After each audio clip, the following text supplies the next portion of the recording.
What are three things that people don't know about Polish citizenship? Yes, so through my experience, the third, most common questions from our clients would be if there is a language or residency requirement when applying for Polish citizenship. So no.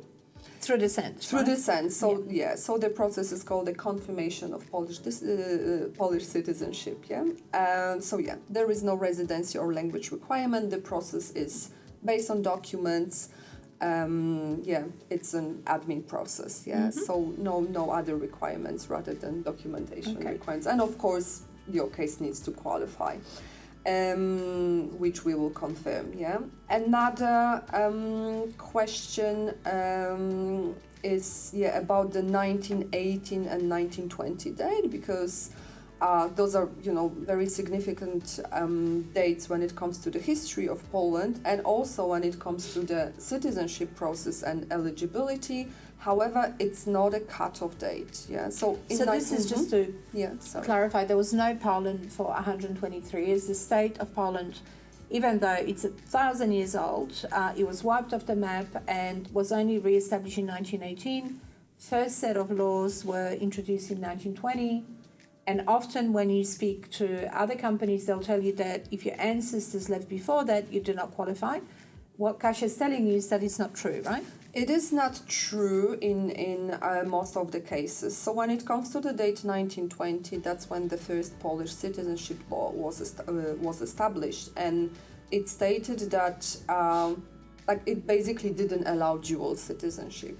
So anyone who obtained a foreign citizenship before 1920, they lost it, or they couldn't have held both. At that time. So in many cases it is a cutoff date, but it all depends on who was born outside of Poland and when, and if it was or naturalized before 1920, then the citizenship line most likely was broken.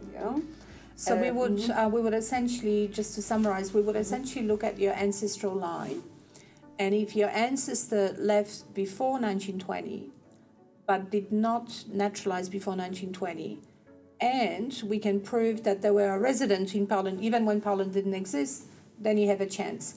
So in terms of percentages, probably like 20% of people that we talk to that might qualify through that avenue. And sometimes it's difficult to find records to prove that someone was a resident.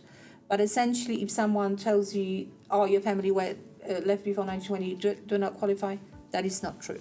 Yeah, absolutely. So those cases where we have such early emigration, they are usually more challenging. Yes. But they're still doable. We've had success with it. Yeah. Cool. Yeah. And what would be the third most common myth that you come across in your work? That there is a limit on generations.